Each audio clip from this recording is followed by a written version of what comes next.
Okay, good afternoon, all of you. Today we will going to start a new topic called liberty. स्वतंत्रता का जो अवधारणा है, जो हमारी कंसेप्ट में है, जो सेकंड यूनिट है, आज हम उसको स्टार्ट करने जा रहे हैं। तो सबसे पहले इस यूनिट को स्टार्ट करने से पहले जो लिबर्टी है इसको समझने से पहले कुछ आपके माइंड में क्लियर होना चाहिए कि लिबर्टी से मतलब क्या होता है। थोड़ा सा सोचिए क्या हो सकता है लिबर्टी से। देखिए, सबसे पहला जो लिबर्टी का जो नोशन है, जो धारणा है, ये आपके किससे डिनोट होता है? चॉइस से। कि आखिरकार जब भी हम लिबर्टी की बात करते हैं तो हम चॉइस की बात करते हैं। ठीक है। दूसरा जो अवधारणा है, जो दूसरा जो इसका मीनिंग है, वो है एब्सेंस ऑफ रिस्ट्रिक्शंस या constraints. Absence of any constraints. ठीक है। यानी पहला जो जो जो स्वतंत्रता है वो किससे संबंधित है? चुनाव से संबंधित है। और जो दूसरा ये है कि किसी भी प्रतिबंध या फिर किसी भी बाधा के अभाव से संबंधित है। कि कोई बाधा नहीं होना, बंधनों का अभाव होना, उससे संदर्भित है। उसके बाद अगर हम बात करें, जैसे कि जो पॉलिटिकल साइंस का जो स्टार्टिंग पॉइंट है कि man is a social animal, कि जो मनुष्य है वो एक क्या है? एक सामाजिक प्राणी है जो कि अपना विकास केवल और केवल समाज के अंदर ही कर सकता है। समाज के बाहर अगर कोई विकास अपना कर पाता है या अपना डेवलपमेंट कर पाता है तो या तो वो जानवर है या तो वो भगवान है। ठीक है। तो उसी धारणा को, और जब सोसाइटी में जब व्यक्ति आता है तो सोसाइटी में क्या है? लिमिटेड रिसोर्सेज है। तो हम हर किसी को ये वाली धारणा नहीं दे सकते कि कोई भी कुछ भी कर ले, बंधनों का अभाव नहीं है। इस धारणा से मतलब नहीं है सोसाइटी में कि कोई भी प्रकार का रिस्ट्रिक्शन नहीं होगा। ठीक है। नो डाउट लिबर्टी का जो नोशन है वो इसी की बात करता है कि जितना से जितना ज़्यादा हो सके वो जितने भी प्रतिबंध हैं, जो जो अ, एक तरह से बंधन है, वो कम हो। किस पे इम्फेसिस करता है?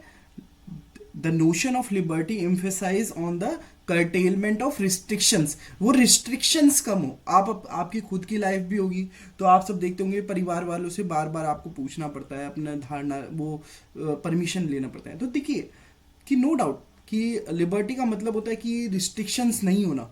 बट जब हम सोसाइटी में रह रहे होते हैं तो लिबर्टी हमें लेना होता है, प्राप्त करना होता है।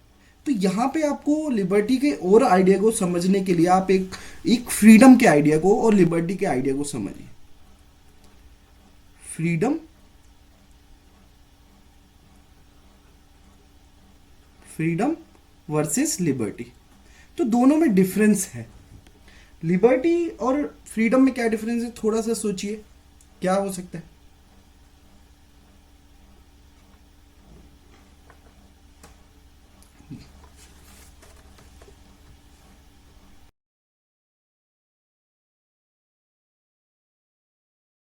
फ्रीडम फ्रीडम पॉजिटिव सकारात्मक।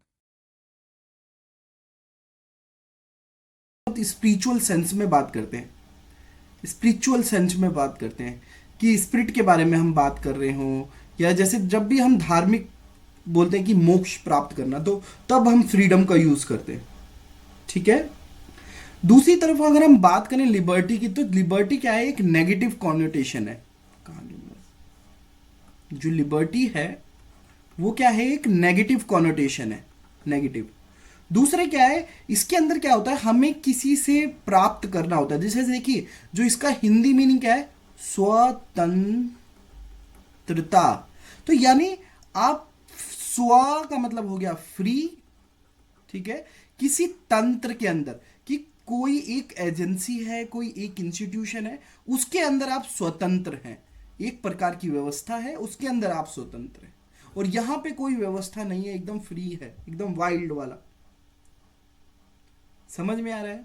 तो ये स्वतंत्रता तो क्या है? सबसे पहले कि ये एक नेगेटिव कॉनोटेशन है, एक नेगेटिव टर्म है। ठीक है। ये किसके बारे में? Autonomy of individual. कि किसकी बात कर रहा है ये? Autonomy of individual. किससे? Autonomy of individual from group, from community, from state, उसके बारे में बात करता है। तो ये जो स्वायत्ता की मांग करता है, जो लिबर्टी होती है वो स्वायत्ता की मांग करता है। किससे? संस्था से, समूह से, किसी भी राज्य से। तो उस राज्य के अंदर। और दूसरा नोशन क्या होता है कि जब भी लिबर्टी आएगा तो प्लस लॉ आएगा ही आएगा। लॉ और लिबर्टी दोनों साथ साथ चलेगा।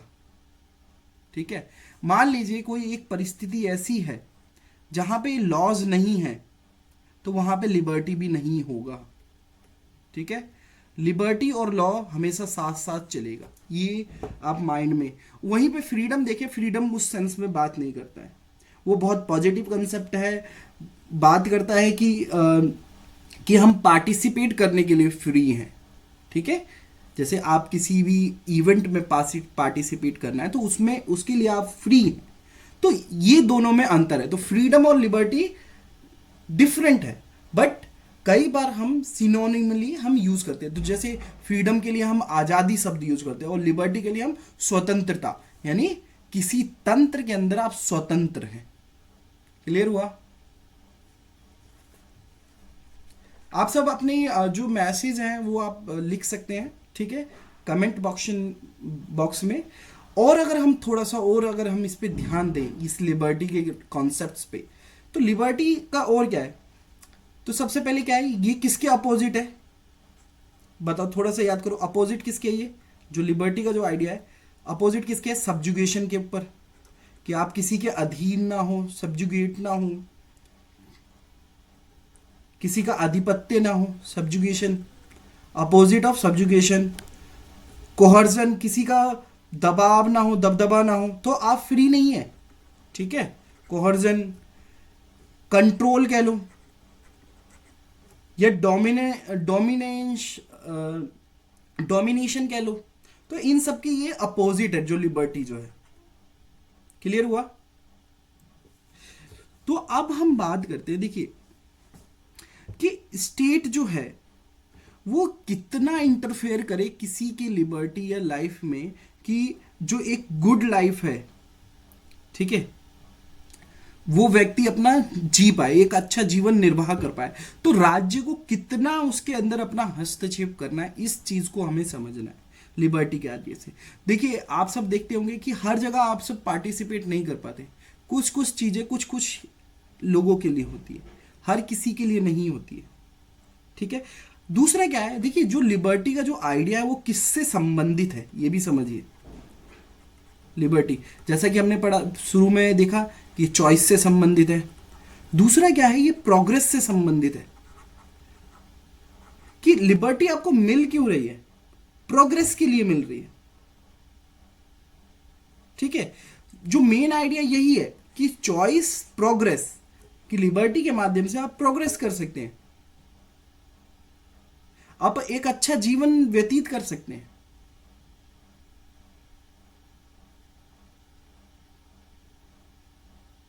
कि समझ में आया आपको ये मेन आइडिया इसका?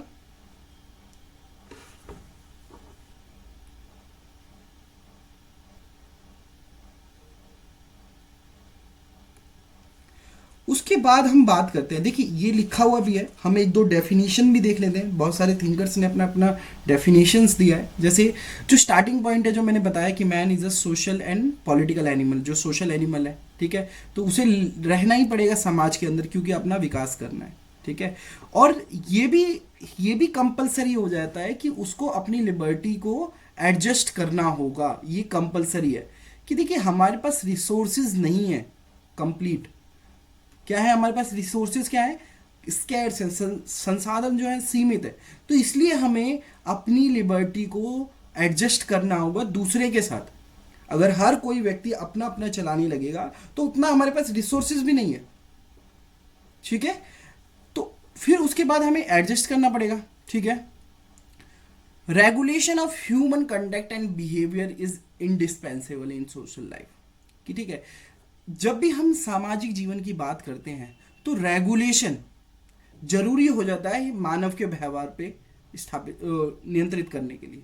उससे हम बच नहीं सकते, क्योंकि जो मानव है वो अपने तरीके से व्यवहार करता है। वो अपने बारे में सोचता है, सेल्फ सेल्फ सेल्फ। तो हमें रेगुलेट करना पड़ेगा उस ह्यूमन को कि एक बड़े नोशन के अंदर लेके आने के लिए कि नहीं, आपके लिए भी इतनी फ्रीडम है। तो फॉर एग्जांपल देखो, इसको इस तरीके से भी समझो, जैसे रेड लाइट है, ग्रीन लाइट है, तो वो क्या है, वो एक तरह से रेगुलेशन ही है ना, कि इतने टाइम, इतने सेकंड के लिए हम इस वाली लाइन को आगे जाने देंगे, फिर उसको रोक के फिर दूसरी वाली लाइन को हम जाने देंगे, फिर उसको रोक के तीसरी वाली लाइन को जाने देंगे, फिर उसको रोक के चौथी वाली। तो इससे क्या है, हर व्यक्ति आ जा सकता है, मगर कुछ लिमिटेशंस भी हैं। तो रेगुलेशन तो वही बात कर रहा है कि जो लिबर्टी का जो आइडिया है वो कहीं कहीं ना कहीं रेगुलेशन पे भी वर्क करता है। जैसे कि मैंने बात करा है कि जो लिबर्टी है और लॉ है हमेशा एक साथ चलेंगे, ऐसा नहीं है कि लॉ और लिबर्टी अलग अलग चलेंगे, ऐसा कभी नहीं है। फ्रीडम अलग कॉन्सेप्ट है, ठीक है, जो मैंने बात करा, मगर लॉ और लिबर्टी हमेशा, जैसे फॉर एग्जांपल आप एक समाज में रह रहे हैं तो यहाँ पे लॉ भी है और लिबर्टी भी है। सर्टन सर्टन चीज़ों के लिए, सर्टन सर्टन एम्यूनिटीज़ के लिए, फैसिलिटीज़ के लिए आपके पास लिबर्टी है, और अगर उस लिबर्टी को अगर आपका कोई वो पूरा नहीं करता है तो आप उसके लिए कोर्ट भी जा सकते हैं। तो लॉ और लिबर्टी दोनों साथ साथ चलेगा, ठीक है। यहाँ पे क्लियर हुआ आप सबको, ये पॉइंट क्लियर हुआ लिबर्टी का जो कंसेप्ट है। उसके बाद अगर हम बात करें तो the fundamental maxim of liberty is that law, ठीक है, law is the condition of liberty. इस लाइन को आपको अपनी एग्जाम में भी लिखना है, ठीक है।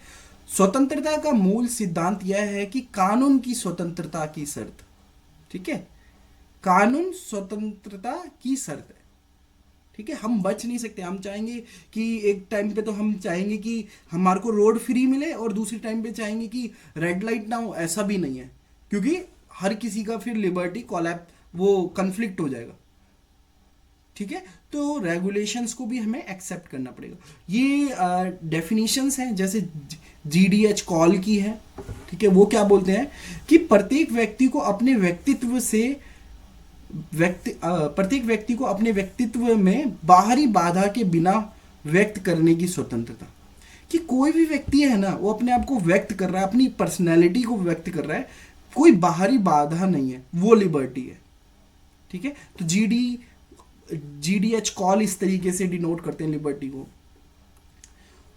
और वहीं पे अगर हम और भी डेफिनेशंस देखें, जैसे हर्बर्ट स्पेंसर की है, तो वो हर्बर्ट स्पेंसर क्या बात करते हैं कि liberty is the freedom to do whatever one's likes, ठीक है, provided it does not injure the feeling of others.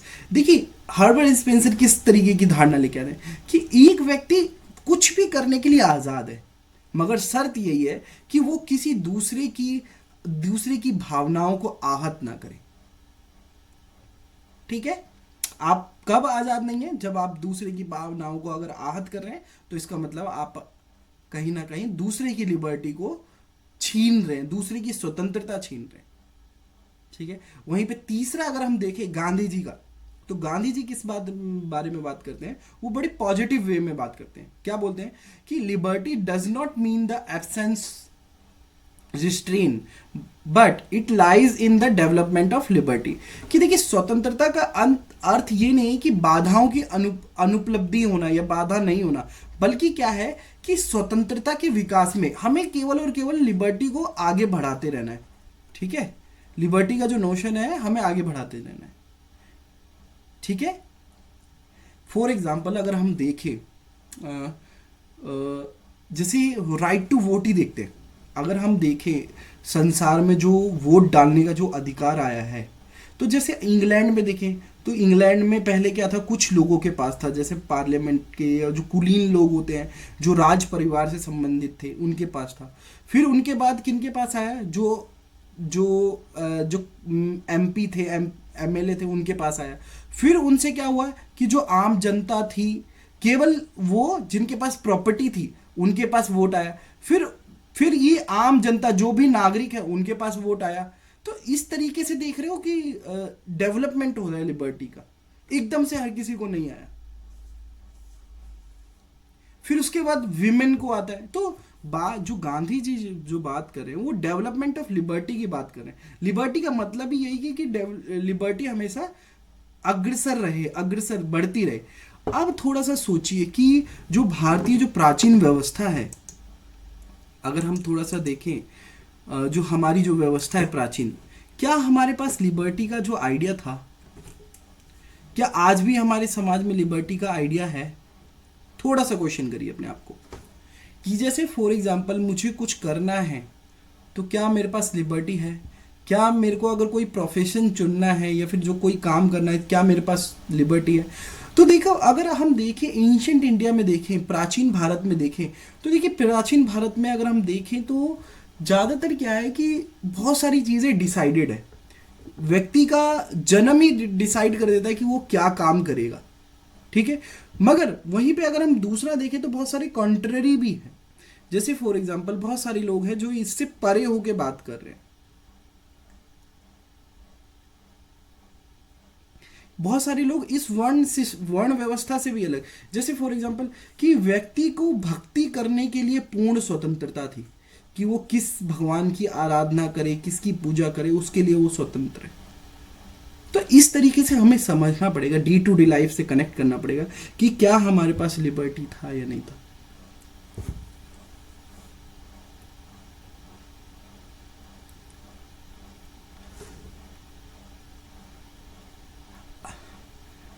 अगर आप सब नए हैं तो प्लीज़ ये ग्रुप के माध्यम से आप सब जुड़ सकते हैं रीडिंग मटेरियल के लिए, रीडिंग कंटेंट के लिए। जो भी आपको रीडिंग मटेरियल होगा इस ग्रुप के अंदर मिलेगा, ठीक है। स्क्रीनशॉट ले लीजिए जल्दी से। अब देखिए, काइंड ऑफ लिबर्टी पे आने से पहले, जो लिबर्टी के जो प्रकार हैं उसके आने से पहले हमें कुछ थिंकर्स की नोशंस को समझना पड़ेगा। कुछ थिंकर हैं जो लिबर्टी के, जो एकदम एक तरफ से बोले प्रणेता हैं, जिन्होंने ये लिबर्टी की जो धारणा है इसको एकदम सामने प्रस्तुत करा। जिसमें सबसे पहले जो आते हैं वो आते हैं आपके हॉब्स आते हैं, मगर हॉब्स का एकदम पर्टिकुलरली लिबर्टी को लेकर विचार नहीं है, ठीक है। जैसे अभी हम बात जो कर रहे हैं, जैसे फॉर एग्जांपल अगर हम बात करें नेचुरल लिबर्टी के अंदर ही बात करते हैं। देखिए, जो नेचुरल लिबर्टी है वो किससे आइडेंटिफाइड होती है कि अनलिमिटेड, ठीक है, एंड अनरिस्ट्रिक्टेड फ्रीडम। जैसे देखिए, मानिए जो प्राकृतिक जो स्वतंत्रता या फिर आज़ादी की बात करते हैं वो ये बोलते हैं कि जो प्राकृतिक अवस्था है, जैसे मान लीजिए ये देखिए, आज तो हम एक भारत में रह रहे हैं जहाँ पे क्या है, एक कॉन्स्टिट्यूशन है, ठीक है, एक सरकार है नेशनल लेवल पे और एक विधान है, ठीक है।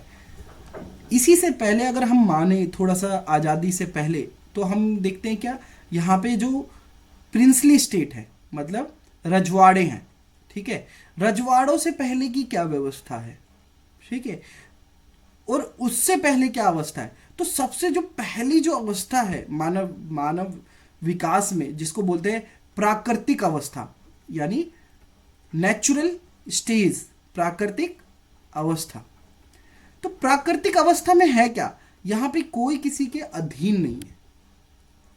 हर व्यक्ति, चाहे जैसे जंगल में लोग रहते हैं, वो क्या कर रहे होते हैं, जिस तरीके से जो मर्जी फल आया वो खा लिया, जहां पे गए वहां पे बैठ गए।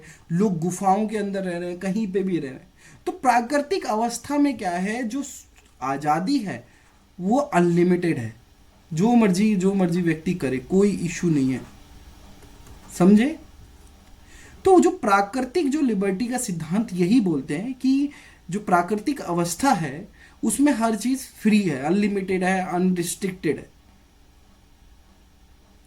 अगर हम हॉब्स का ही उदाहरण लें तो हॉब्स जो अपनी, ये देखिए, ये जो प्राकृतिक अवस्था है हर किसी का काल्पनिक है, ऐसा मत मान के चलना कि हॉब्स जो प्राकृतिक अवस्था या जो नेचुरल स्टेज की जो संकल्पना आपके सामने प्रस्तुत कर रहा है कि वही सत्य है, वही ब्रह्म सत्य नहीं।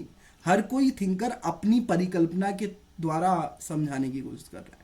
तो जो हॉब्स है वो यहाँ पे ये बोल रहे हैं कि जो प्राकृतिक अवस्था है हॉब्स के अकॉर्डिंग, अब देखिए ये जो हॉब्स है ना, ये थिंकर है, थॉमस हॉब्स, ठीक है, थॉमस हॉब्स बहुत बड़े इंग्लिश थिंकर है, बहुत प्रसिद्ध बुक है इनकी, लेवियाथन हो गया और भी बहुत सारी प्रसिद्ध बुक है। तो वो अपनी प्राकृतिक अवस्था में ये बोलते हैं कि लोगों के पास क्या था, एब्सोल्यूट राइट, ठीक है, absolute right of man in the nature of state.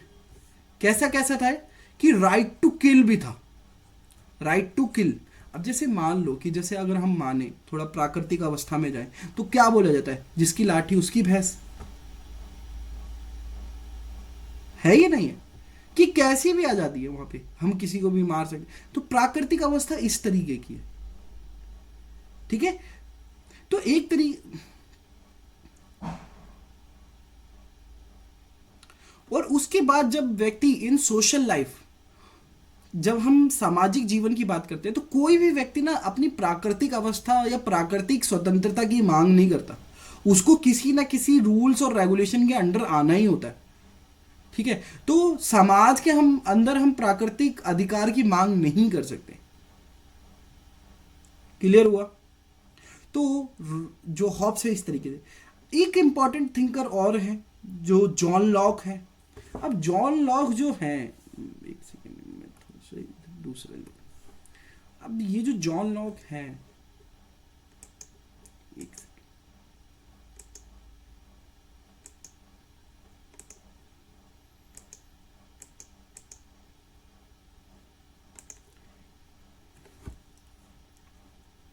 John Locke, John Locke, ये भी इंग्लिश थिंकर ही है, ठीक है, ये भी इंग्लैंड से ही आ रहे।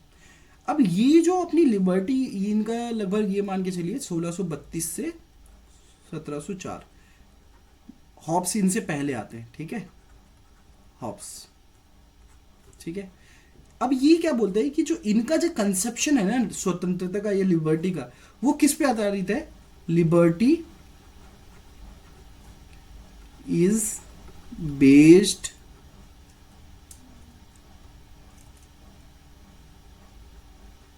बेस्ड ऑन मोरालिटी, ठीक है। अब देखिए किस तरीके से बात कर रही है, तो liberty is based on morality, ठीक है। ये बात क्या कर रहे हैं कि liberty is a natural rights and universal, ठीक है। ये बात ये कर रहे हैं कि जो लिबर्टी जो है वो क्या है, मोरालिटी पे बेस्ड होना चाहिए। अब देखिए किस तरीके से, तो इसमें ये बोलते हैं कि लिबर्टी के लिए ना हमें जो 3 तरीके के व्यक्ति के प्रोटेक्शन करने पड़ेंगे। कि पहले से तो क्या होता है,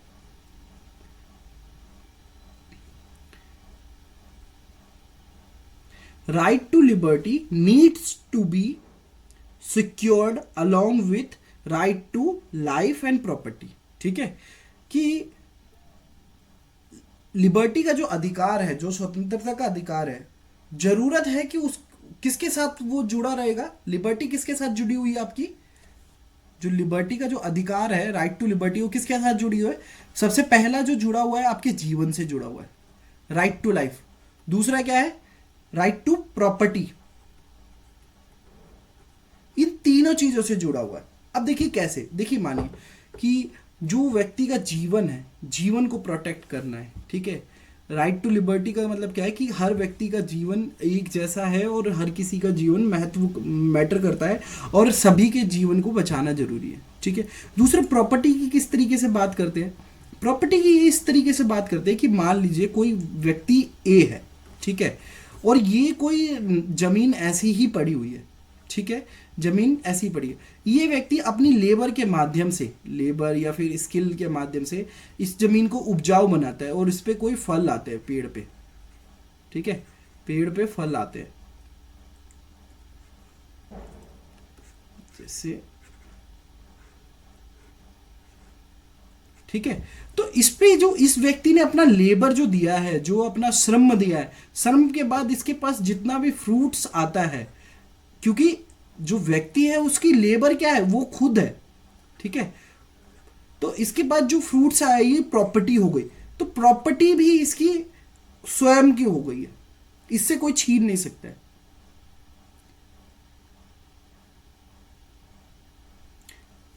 क्लियर हुआ? तो प्रॉपर्टी की भी प्रोटेक्ट करनी पड़ेगी कि जो right to life needs to be protected और secured along with right to life and property, कि लिबर्टी के अधिकार के साथ साथ जीवन का अधिकार और संपत्ति का अधिकार को भी प्रोटेक्ट करना जरूरी होता है, ऐसा लॉक बोलते हैं। ठीक है, और ये बात करते हैं कि जो लिबर्टी है, ठीक है, ये ना आपकी जो अभी हम समाज जी रहे हैं इन सबसे पहले आती है लिबर्टी, पहले है ये civil society and political society से पहले। ये सिविल सोसाइटी हो गई, ये पॉलिटिकल सोसाइटी हो गई, इससे पहले लिबर्टी आ जाती है। वो अपनी इनका एक सोशल कॉन्ट्रैक्ट का थ्योरी है, उसमें ज़्यादा ये अच्छे से बताते हैं। मगर यहाँ पे हमें ये समझना है कि जो जॉन लॉक है उनके लिए जो लिबर्टी है वो किस पे बेस्ड होगी, मोरालिटी पे बेस्ड होगी। और राइट टू लिबर्टी किसके साथ हमेशा सिक्योर होगी, right to life, right to property. हम इन तीनों चीज़ों को छोड़ नहीं सकते।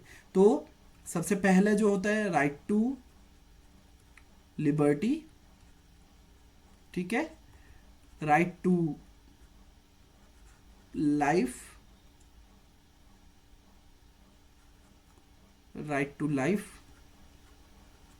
और तीसरा है राइट टू प्रॉपर्टी। ठीक है, ये तीन अधिकारों की बात करते हैं, इन तीन चीजों की प्रोटेक्शन की बात मांग करते हैं अपने स्वतंत्रता के विचार में। ठीक है, इन तीन चीजों की ये बोलते हैं कि एक जो व्यक्ति का जो अच्छा जीवन है ना, जो एक व्यक्ति का अच्छा जीवन है ना, वो इन तीन अधिकारों का एक प्री कंडीशन मानता है कि एक अच्छा जीवन व्यतीत करने के लिए, एक गुड लाइफ को प्राप्त करने के लिए, गुड लाइफ को जीने के लिए, अच्छे जीवन का यापन करने के लिए ये तीनों अधिकार की हमें जरूरत है। सबसे पहले right to liberty, right to life and right to property. Clear हुआ? अब हम इसके बाद के जो थिंकर हैं, एक आते हैं हमारे जीन जैक रूसो। मैं दोबारा से ले लेता हूं।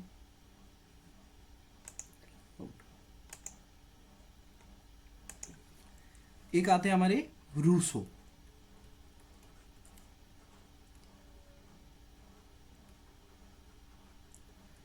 रूसो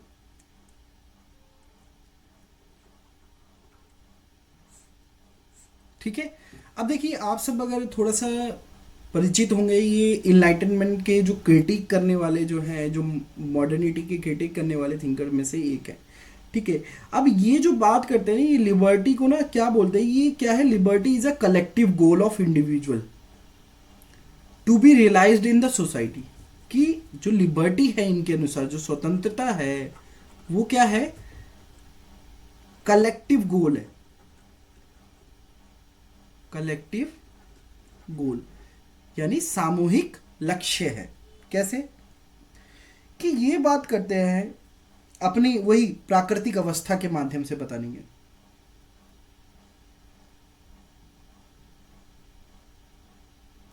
कि जब व्यक्ति समाज में आता है तो अपनी जो प्राकृतिक जो स्वतंत्रता है उसको छोड़ के वो क्या करता है, सामाजिक स्वतंत्रता के अंदर आता है, सामाजिक स्वतंत्रता के अंदर आता है। और जब वो सामाजिक स्वतंत्रता के अंदर आता है तो उसे कलेक्टिव गोल हो जाता है, यानी वो केवल व्यक्ति अपने बारे में नहीं, अपने से ऊपर होके सोचने की कोशिश करता है। तो वो अपने क्या बोलता है कि अपने जितने भी स्वयं का जो सेल्फ है ना, मतलब यानी जो सेल्फ इंटरेस्ट है उससे ऊपर उठ के वो क्या बात करता है, सभी के हितों की बात करता है। ठीक है, अगर उसे स्वयं के हित की बात करनी थी तो वो प्राकृतिक अवस्था में ही रहे। क्लियर हुआ? और उसे यानी इसको इस तरीके से भी समझ सकते हैं कि जब व्यक्ति स्वतंत्र है तो वह अपने लोअर सेल्फ से उठकर हायर सेल्फ की ओर बढ़ता है।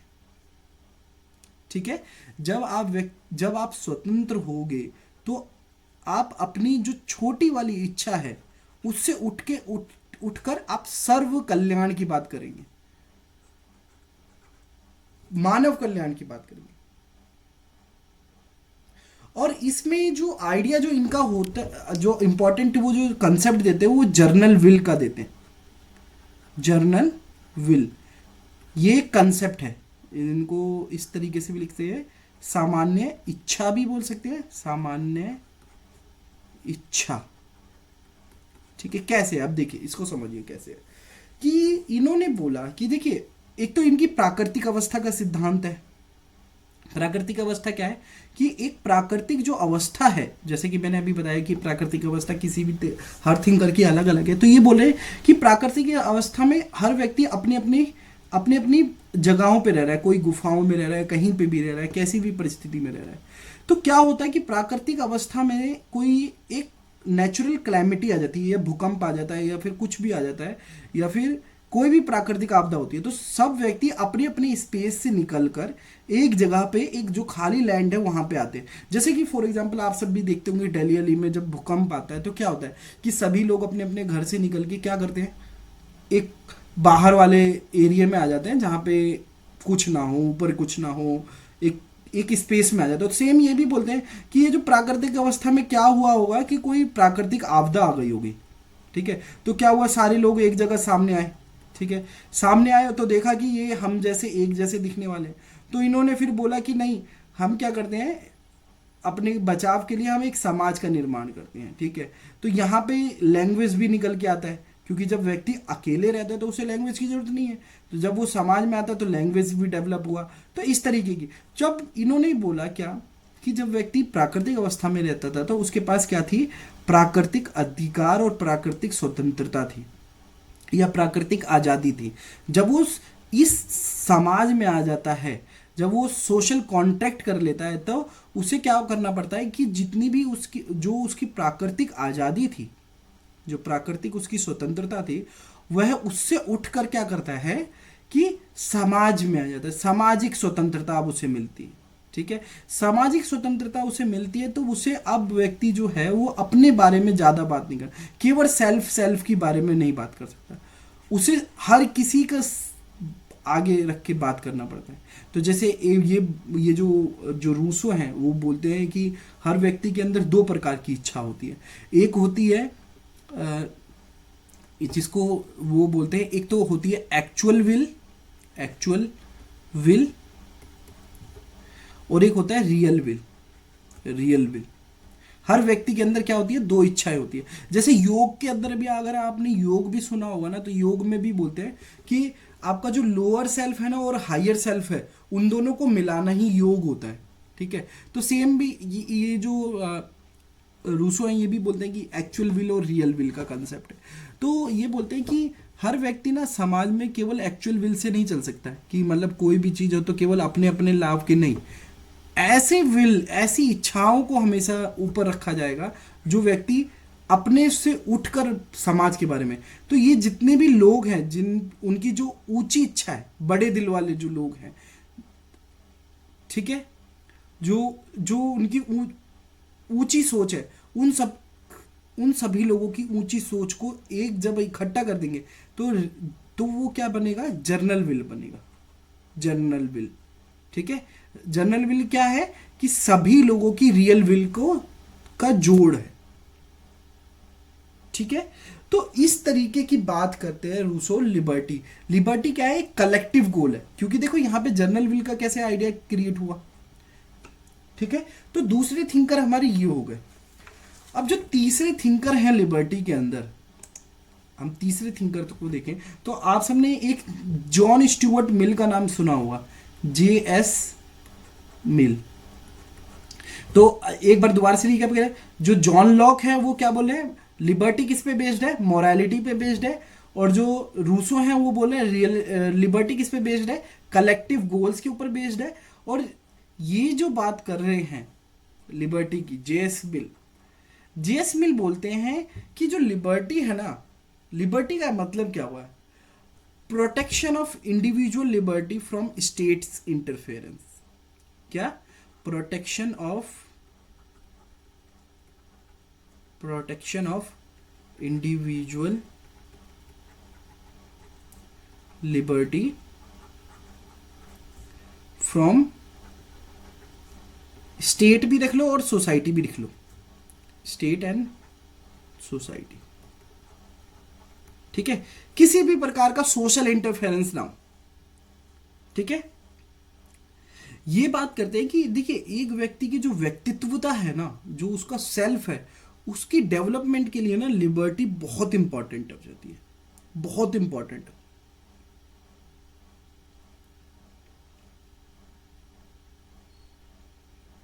और ये बोलते हैं कि लिबर्टी क्या है, एंड है अपने आप में। अब देखिए इसका मतलब समझिए, ये बात जो करते हैं जेएस मिल, ये बोलते हैं कि जो एक व्यक्ति है ना, एक इंडिविजुअल, एक व्यक्ति, इंडिविजुअल यानी व्यक्ति, व्यक्ति, इसके ना दो पक्ष होते हैं। एक होता है, ये किस तरीके से काम करता है, एक होता है self regarding, self regarding actions, और दूसरा होता है अदर रिगार्डिंग एक्शंस।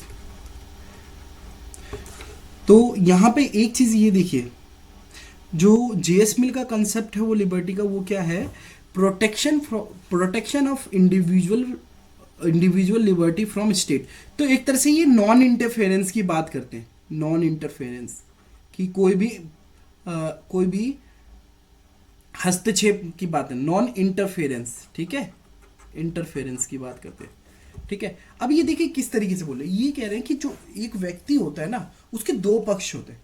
अगर देखिए, अगर व्यक्ति कोई एक ऐसा काम कर रहा है जिसका केवल और जो इफेक्ट है, जो प्रभाव है, उसके तक ही सीमित है, किसी और के पास नहीं है, किसी और तक वो सीमित नहीं है, तो उन क्रियाओं में, उन एक्शंस में व्यक्ति को एकदम स्वतंत्र छोड़ देना चाहिए। क्या समझे, कि कोई व्यक्ति एक ऐसा काम कर रहा है, जैसे मान लीजिए कोई एक काम कर रहा है, के मान लेते हैं, कोई एक ऐसा काम कर रहा है, इसका जो इफेक्ट है, जो प्रभाव है ना, वो केवल और केवल जो उस व्यक्ति तक ही सीमित है, केवल और केवल उस व्यक्ति तक सीमित है, और किसी के ऊपर वो प्रभाव नहीं पड़ा। जैसे फॉर एग्जांपल कि मैं एक कमरे में बैठ के स्मोकिंग कर रहा हूं, सिगरेट पी रहा हूं, तो इसका अगर प्रभाव और किसी तक नहीं पड़ रहा है, तो उस काम में मैं एकदम फ्री हूं, ऐसा जेएस मिल बात करते हैं। और वहीं पे जो जेएस मिल बोलते हैं कि अगर कोई व्यक्ति कोई एक ऐसा काम कर रहा है, कोई एक ऐसा काम कर रहा है जिसका जो प्रभाव है या इम्पैक्ट है वो किस पे, दूसरे के ऊपर भी पड़ रहा है, अदर्स, ठीक है, तो उस व्यक्ति को उस काम के लिए रोका जाए, ठीक है। फॉर एग्जाम्पल जैसे आप देखते हैं कि हम पब्लिक स्पेस में सिगरेट नहीं पी सकते। क्यों नहीं पी सकते, क्योंकि उसका जो इम्पैक्ट है वो दूसरे, तो इस तरीके से बात करते हैं, सेल्फ रिगार्डिंग एक्शंस और अदर रिगार्डिंग। तो जो जेएस मिल है वो ये बोलते हैं कि वो नेगेटिव लिबर्टी के बहुत बड़े पक्षधर हैं।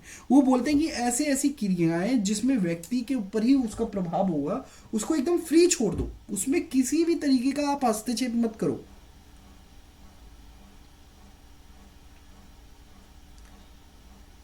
और क्या बोलते हैं कि कोई भी ऐसा मत, कोई भी ऐसा विचार, हर व्यक्ति अपने विचारों को रखने के लिए एकदम स्वतंत्र है। हर व्यक्ति क्या है, अपने, जैसे मान लीजिए कि आज से एक टाइम पहले ही एक गैलीलियो नाम का व्यक्ति था, उसने बोला कि जो पृथ्वी है ना वो केंद्र नहीं है सौरमंडल का, सूर्य है। तो गैलीलियो को दबाने के लिए उस समय उस यूरोप का समाज एकदम हावी हो गया कि गैलीलियो गलत कह रहा है। तो जो जेएस मिल बोलते हैं कि नहीं, हर व्यक्ति को अपना मत रखने की पूरी आज़ादी होनी, चाहे वो गलती क्यों ना हो। अगर मान लो कोई व्यक्ति अपना गलत मत रखता है, ठीक है, तो उसे रखने की आज़ादी होनी चाहिए, मगर ये नहीं है कि वो व्यक्ति अपने गलत मत को पूरे समाज के ऊपर लागू करे। और सेम अगर कोई समाज अपने मत को एक व्यक्ति के ऊपर लागू करता है तो वो भी सही नहीं है। आगे क्या बोलते हैं कि अगर कोई मत है, कोई गलत है तो आगे जाके क्या पता उसे खुद रियलाइज हो जाएगा। नहीं तो क्या है, जो हमारा जो सच का कंसेप्ट था, ट्रुथ का, वो और अच्छा हो जाएगा उसको टैकल करने से। तो विचारों में भी बात करते हैं कि कोई भी विचार हो, कोई भी कैसा भी ओपिनियन हो, किसी भी ओपिनियन को हमें सप्रेस नहीं करना चाहिए। इंडिविजुअल की बात करते हैं, जैसे फॉर एग्जांपल यही देखो, इसका यही वाला कॉन्सेप्ट दोबारा आ जाता है कि मान लो कोई एक ऐसा विचार है जिसपे मैं विश्वास रखता हूं, ठीक है, मैं उसमें बिलीव कर रहा हूं, उससे मैं किसी और दूसरे को हार्म नहीं कर रहा, तो मैं उस विचार को रखने के लिए एकदम स्वतंत्र हूं। उसके बाद जो एक और थिंकर आ जाते हैं इसके अंदर, लिबर्टी के अंदर एक और थिंकर है जेस मिल का, समझे ये कंसेप्शन कि वो लिबर्टी को नॉन इंटरफेरेंस के टर्म्स में लेते हैं, protection of individual liberty from state and society.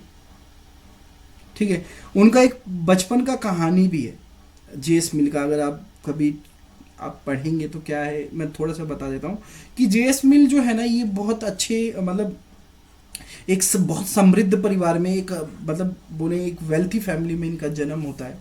ठीक है, इनके फादर जेम्स मिल, इनका नाम तो जेएस मिल है, उनका नाम जेम्स मिल है। उन्होंने इंडिया की हिस्ट्री पे, हिस्ट्री ऑफ इंडिया की बुक लिखी है।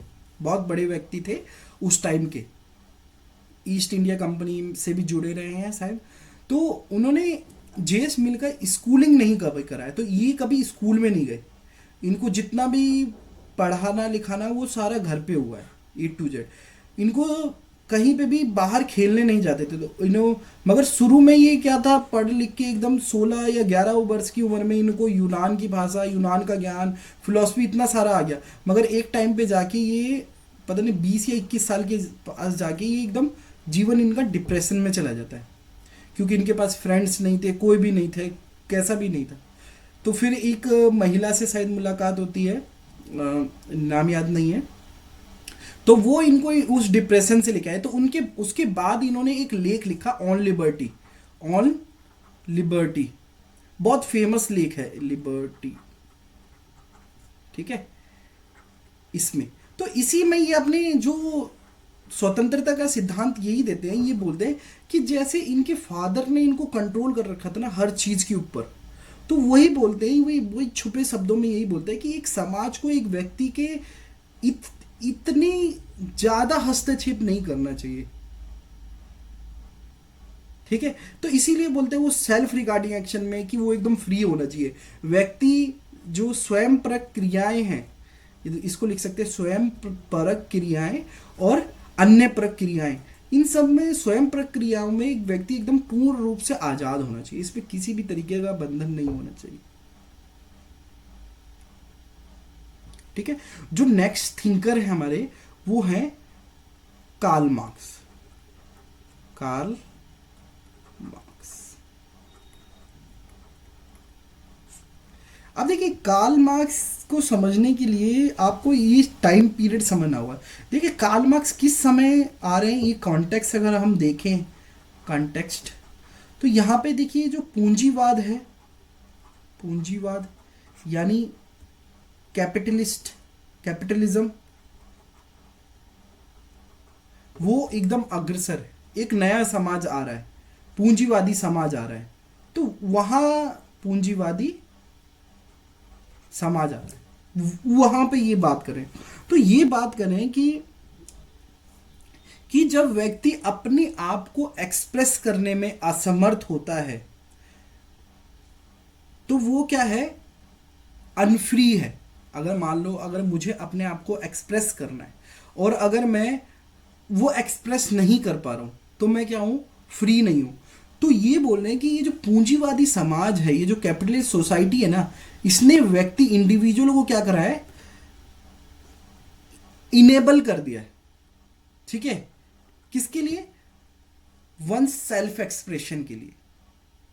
क्यों, क्योंकि ना इसने करा क्या है, इस पूंजीवादी समाज ने क्या करा है कि जैसे एक तरीके से ये समझो, आज से पहले थोड़ा सा टाइम देखो कि जब वो औद्योगिक क्रांति चल रही थी, इंडस्ट्रियलाइजेशन चल रहा था, तो क्या चल रहा था कि जो प्रोडक्शन हो रहा था कैसे हो रहा था, कि व्यक्ति केवल और केवल इतने, क्या नाम है, कि इतने टाइम से इतने टाइम तक जॉब करता है। जैसे मान लीजिए आज भी आप देखेंगे सुबह 8 बजे से शाम के 8 बजे तक, ठीक है, जॉब करता है, ठीक है, जॉब करता है, ठीक है।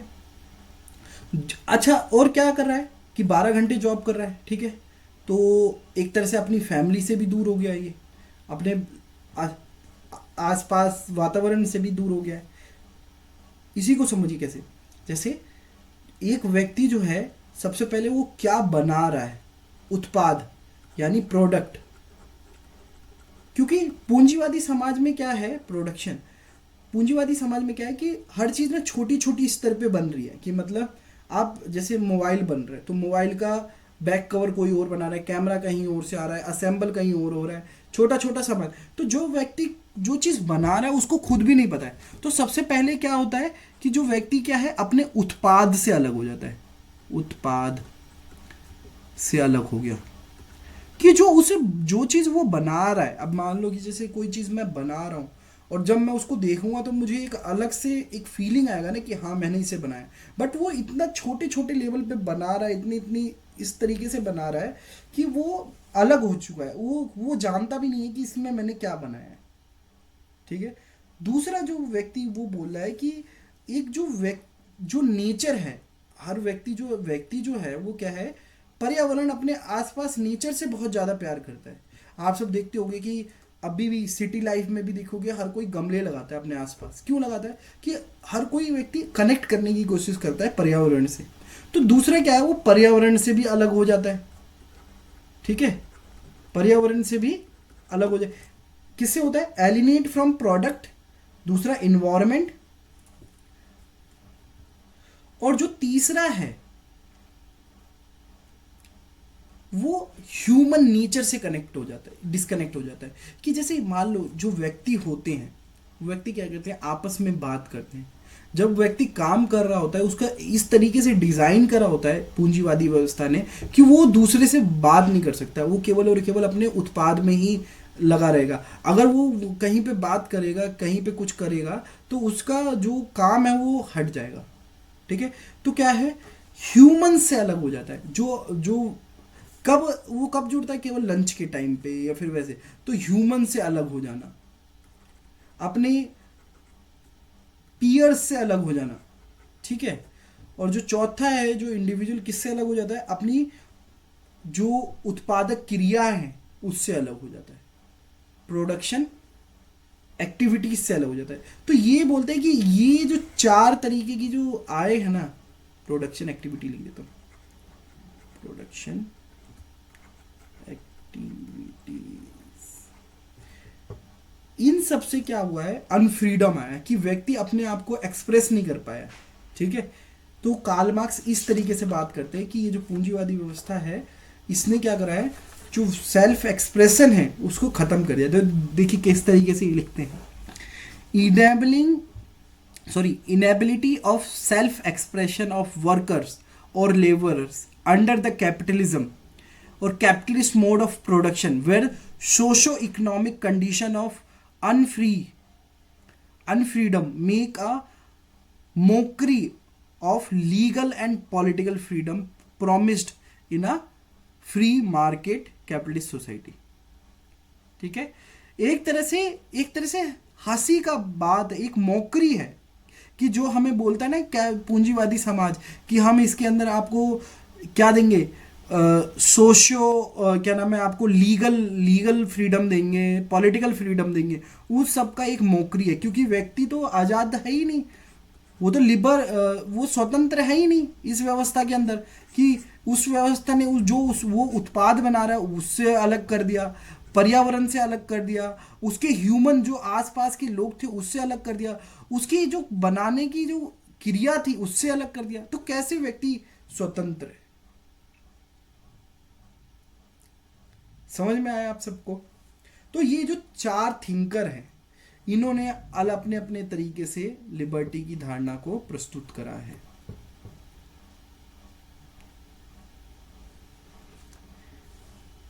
अब इसके बाद हम आते हैं अपने, चलिए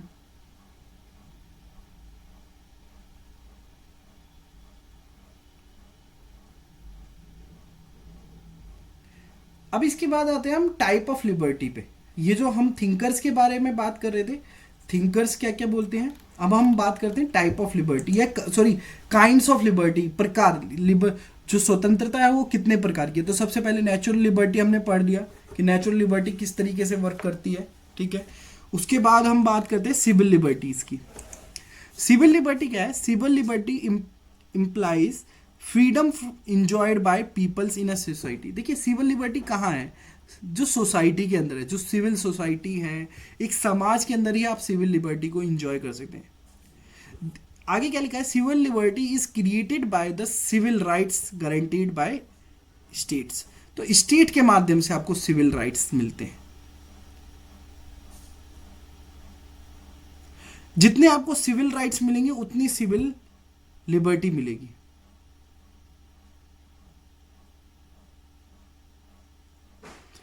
आगे अगर हम देखें गैलेट के हिसाब से, कैटल के हिसाब से, civil liberty consists of rights and privileges which the state creates and protects for its subjects. कि सिविल राइट्स और सिविल लिबर्टी वो हैं जो राज्य अपने नागरिकों को देता है प्रोटेक्ट करने के लिए।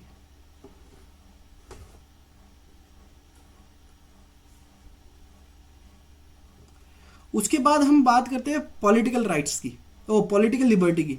तो देखिए पॉलिटिकल लिबर्टी क्या है? पॉलिटिकल लिबर्टी यही है कि इलेक्शन में खड़ा होना, इलेक्शन में भाग लेना, पार्टिसिपेट करना, स्टेट के अफेयर्स में पार्टिसिपेट करना, इत्यादि सारा आपका पॉलिटिकल लिबर्टी से संबंधित है।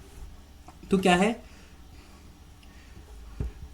Political liberties are based on political rights of individual and is freedom to participate in public life or political life and affair of the states। कि जो पॉलिटिकल लिबर्टीज़ है वो किससे संबंधित है? आपकी राजनीतिक जीवन में आप राज्य के क्रियाओं में हस्तक्षेप पार्टिसिपेट कर सकते हैं, इलेक्शन में खड़े हो सकते हैं, इलेक्शन को लड़ सकते हैं, वोटिंग प्रोसेस में भाग ले सकते हैं इत्यादि। Without political liberty, neither the state can be democratic nor the individual fully can enjoy full civil liberties। ये कह रहे हैं कि बिना राजनीतिक स्वतंत्रता के ना तो राज्य लोकतांत्रिक हो सकता है, ना ही व्यक्ति अपने जो सिविल राइट्स है या सिविल लिबर्टीज है उसको इंजॉय कर सकता है या उसका आनंद ले सकता है।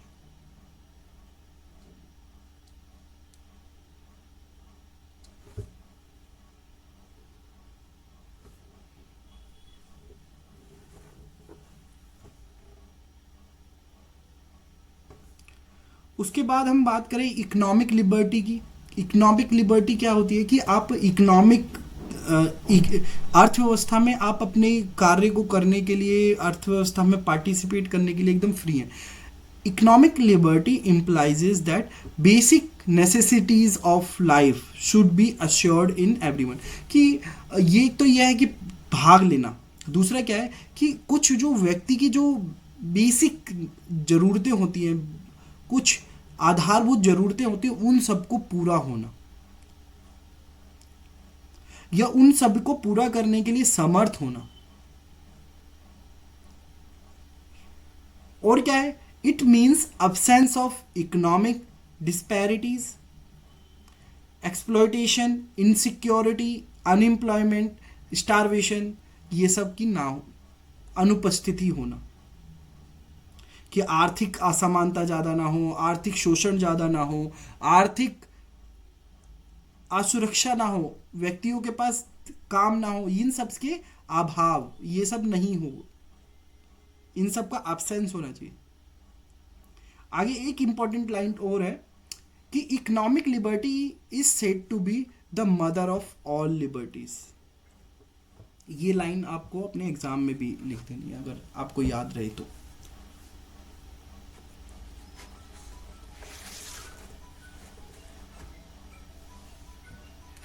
Civil and political liberties become meaningless in the absence of economic liberty ठीक है, कि जैसे कि बात करा गया कि ये सभी की मदर है, सभी लिबर्टी की, तो हर लिबर्टी मीनिंगलेस हो जाती है अगर ये ना हो तो।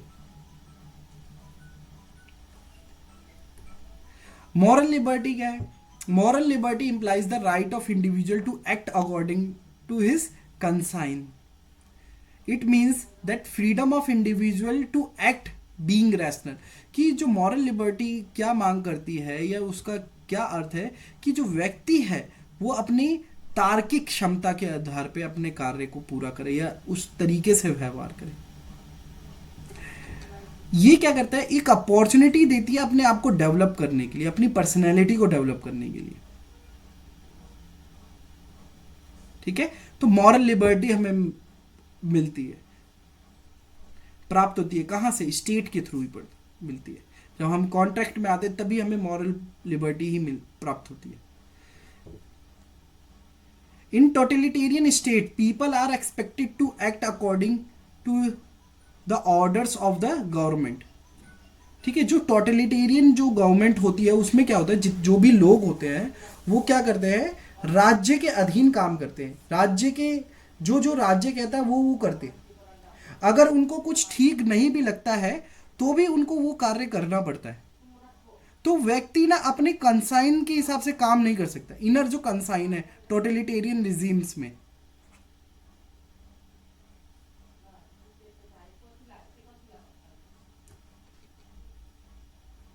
तो ये प्रकार हैं लिबर्टी के।